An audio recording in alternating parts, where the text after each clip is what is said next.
নমস্কার বন্ধুরা, আরেকটা নতুন ভিডিওতে আপনাদের সবাইকে স্বাগত।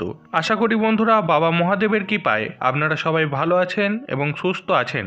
সামনে আসতে চলেছে মহাশিবরাত্রি। আমাদের হিন্দু সনাতন ধর্মে মহাশিবরাত্রি অত্যন্ত গুরুত্বপূর্ণ ও মাহাত্ম্যপূর্ণ বলে বিবেচিত। এছাড়া মহাশিবরাত্রির দিনটি ধর্মীয় ও আধ্যাত্মিকতার দিক থেকে বিশেষভাবে তাৎপর্যপূর্ণ। আপনারা জানেন কি মহাশিবরাত্রি কেন পালন করা হয়? ধর্মশাস্ত্র অনুসারে এই মহাশিবরাত্রির দিনটি বাবা মহাদেব ও মাতা পার্বতীর বিবাহের দিন হিসাবে পালন করা হয়, তাই এই দিনটি খুবই গুরুত্বপূর্ণ।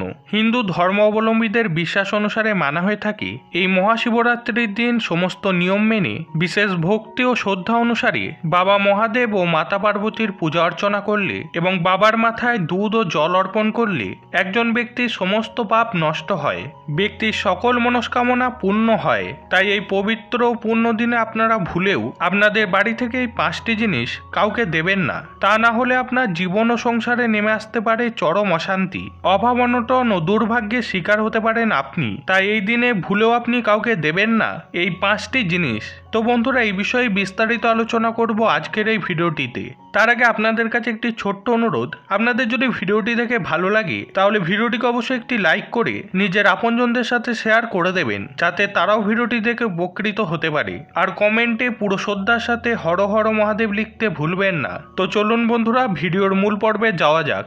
বন্ধুরা, প্রতি বছর ফাল্গুন মাসের কৃষ্ণপক্ষের চতুর্দশী তিথিতে মহাশিবরাত্রির দিনটি পালন করা হয়ে থাকে। এবছর অর্থাৎ 2025 সালে মহাশিবরাত্রির দিনটি পালন করা হবে ইংরাজি 26শে ফেব্রুয়ারি 2025 এবং বাংলা 13ই ফাল্গুন 1431 বুধবার। এবছর চতুর্দশী তিথি শুরু হচ্ছে ইংরাজি 26শে ফেব্রুয়ারি 2025 অর্থাৎ 13ই ফাল্গুন 1431 বুধবার দিন সকাল 9:42 থেকে এবং চতুর্দশী তিথি সমাপ্ত হবে ইংরাজি 27শে ফেব্রুয়ারি 2025 বাংলা 14ই ফাল্গুন 1431 বৃহস্পতিবার সকাল 8:31। বন্ধুরা, যেহেতু শিবরাত্রির পুজোটি সন্ধ্যার পর হয়ে থাকে অর্থাৎ শিবরাত্রির পুজো রাত্রিবেলায় করা হয়, তাই উদয় তিথি অনুসারে 26শে ফেব্রুয়ারি বুধবার দিন সন্ধ্যেবেলায় পুজো শুরু করা হবে।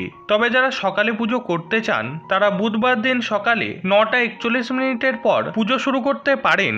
অর্থাৎ এই সময়ের পর আপনারা যে কোনো শিব মন্দিরে গিয়ে বাবার মাথায় জল ঢেলে বাবার কৃপা ও আশীর্বাদ আপনারা নিতে পারেন। শিব পুজো করতে কি কি লাগে বা শিব মন্দিরে পুজো দিতে গেলে কি কি উপকরণ লাগে সেই বিষয়ে সংক্ষেপে বলে দিচ্ছি। দেবাদিদেব মহাদেব অল্পতেই সন্তুষ্ট।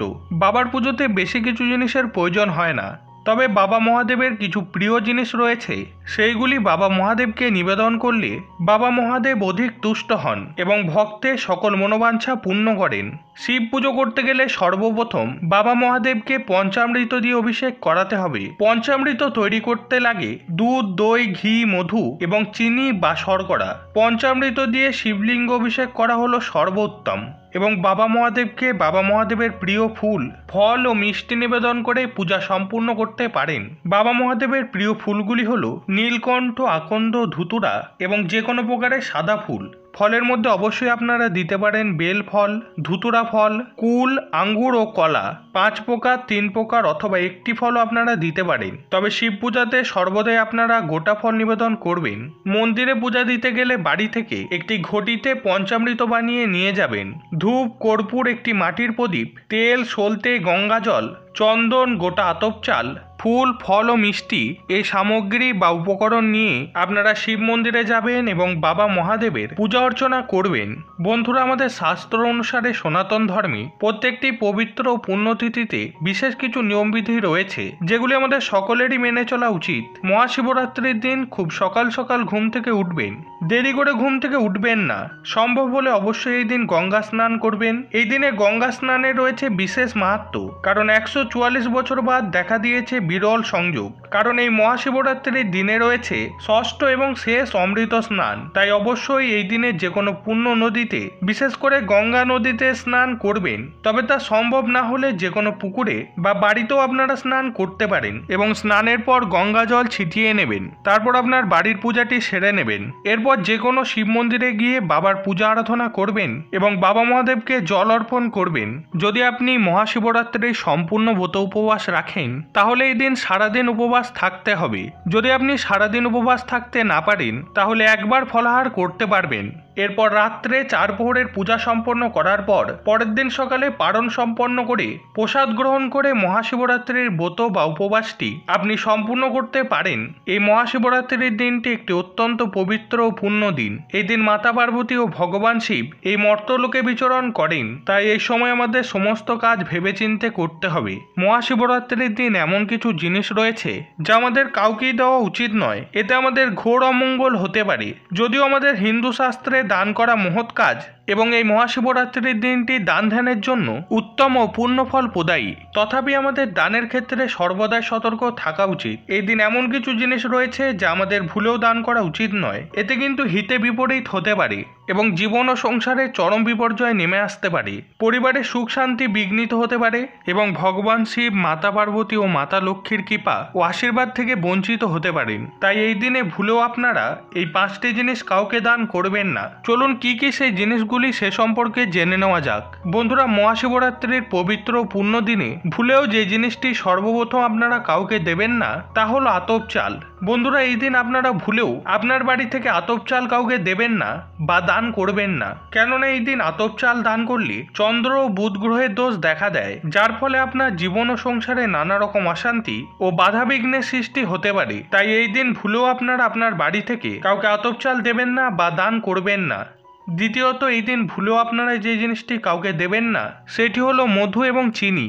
বন্ধুরা, এই মহাশিবরাত্রির দিনে আপনি আপনার বাড়িতে থাকা মধু ও চিনি কাউকে দেবেন না। এই দিন মধু ও চিনি দান করলে বাড়িতে বাস্তুদোষ দেখা দিতে পারে, এর ফলে আপনি নানা রকম বাধা বিপত্তি, অশান্তি ও ঝামেলার মুখে পড়তে পারেন। তাই এই মহাশিবরাত্রির দিনে বাড়ি থেকে মধু ও চিনি ভুলেও আপনারা কাউকে দেবেন না। তৃতীয়ত, যে জিনিসটি আপনারা এই দিন কাউকে ভুলেও বাড়ি থেকে দেবেন না বা দান করবেন না সেটি হলো যে কোনো প্রকার আমিষ জাতীয় খাবার, যেমন মাছ, মাংস, পেঁয়াজ, রসুন, ডিম, মুসুরির ডাল ইত্যাদি আমিষ জাতীয় খাবার। এই দিন ভুলেও আপনারা এইসব জিনিস কাউকে দেবেন না এবং বাড়িতেও রান্না করবেন না। মহাশিবরাত্রির দিনে আপনারা এই আমিষ জাতীয় খাবার বাড়িতে আনবেন না বা রান্না করবেন না এবং নিজেরাও খাবেন না বা অন্যদেরও খাওয়াবেন না, কারণ মহাশিবরাত্রির দিনে মাতা পার্বতী ও ভগবান শিব আমাদের প্রত্যেকের ঘরে বিচরণ করেন। তাই ভুল করেও আপনারা এই দিন কাউকে আমিষ জাতীয় খাবার দেবেন না বা নিজেরাও খাবেন না। চতুর্থ, যে জিনিসটা আপনারা ভুলেও এই দিন কাউকে দেবেন না তা হলো বন্ধুরা নুন বা লবণ। বন্ধুরা, এই দিন ভুলেও আপনারা আপনার বাড়ি থেকে নুন বা লবণ কাউকে দান করবেন না। বন্ধুরা, শাস্ত্র মতে মানা হয়ে থাকে বাড়িতে থাকা নুন বা লবণ পবিত্র তিথিতে কাউকে দেওয়া উচিত নয়, কারণ বাস্তুশাস্ত্র অনুসারে বাড়িতে থাকা নুন বা লবণ কাউকে কোনোদিন দান করা উচিত নয়। বাড়িতে থাকা নুন বা লবণের সাথে বাস্তু সম্পর্ক থাকে এবং আর্থিক সম্পর্কও থাকে। তাই এই দিনে নুন বা লবণ দান করলে বাড়িতে বাস্তুদোষ দেখা দিতে পারে এবং পরিবারে নানা রকম অশান্তি ও কলহের সৃষ্টি হতে পারে এবং সংসারে আর্থিক অভাব, অনটন আর অর্থের অবনতি ঘটতে পারে। তাই এই দিনে ভুলেও আপনারা বাড়িতে থাকা নুন বা লবণ কোনো পরিস্থিতিতেই কাউকে দেবেন না বা দান করবেন না। পঞ্চম, যে জিনিসটি আপনারা এই দিন ভুলেও কাউকে দেবেন না তা হলো বাসি খাবার। বন্ধুরা, এই মহাপবিত্র দিনে আপনারা বাসি খাবার কাউকে দান করবেন না। বন্ধুরা, এই দিনে আপনার বন্ধু বান্ধব, আত্মীয় স্বজন, পাড়া প্রতিবেশী, গরিব, দুঃখী, ভিখারি কাউকে আপনারা বাসি খাবার দান করবেন না, কারণ বাসি খাবার কাউকে দান করলে ভাগ্যে খারাপ লক্ষণ দেখা দেয়। এর ফলে তার প্রভাব আমাদের জীবনে এসে পড়ে এবং আমাদের জীবনে নানা রকম সমস্যা ও অশান্তির সৃষ্টি হয়। তাই এই দিনে আপনারা ভুলেও কাউকে বাসি খাবার বা খারাপ খাবার দেবেন না। এছাড়া বন্ধুরা, এই বিশেষ দিনে আপনারা পশু পাখি, জীবজন্তুদের খাবার খাওয়ানোর চেষ্টা করবেন। বিশেষ করে নন্দী মহারাজ বা গোমাতাকে খাবার খাওয়ান, এতে বাবা মহাদেব অত্যন্ত প্রসন্ন হবেন এবং এই দিনে গরিব, দুঃখী ও অসহায়দের দান করবেন। এদেরকে কখনোই বাড়ি থেকে খালি হাতে ফেরাবেন না। আপনার সামর্থ্য মতো এদের অবশ্যই কিছু না কিছু দান করবেন। এতে বাবা মহাদেব ও মাতা পার্বতী আপনার উপর সন্তুষ্ট হবেন এবং আপনার উপর কৃপা দৃষ্টি প্রদান করবেন, যার ফলে আপনার জীবনে সুখ, শান্তি ও সমৃদ্ধি বৃদ্ধি হবে এবং বাবা মহাদেবের কৃপা বজায় থাকবে সারা বছর। তো বন্ধুরা, আজকের ভিডিওতে এ পর্যন্তই। ভিডিওটি দেখে যদি আপনার ভালো লেগে থাকে তাহলে ভিডিওটিকে অবশ্যই একটি লাইক করে দিন, আর এই চ্যানেলে নতুন হয়ে থাকলে চ্যানেলটিকে অবশ্যই সাবস্ক্রাইব করে দিয়ে পাশে থাকা বেল আইকনটিকে অলে সেট করে দিন এরকম নিত্য নতুন ভিডিও প্রতিদিন দেখার জন্য। ঈশ্বরের কাছে প্রার্থনা করি আপনারা সবাই ভালো থাকুন, সুস্থ থাকুন। ধন্যবাদ।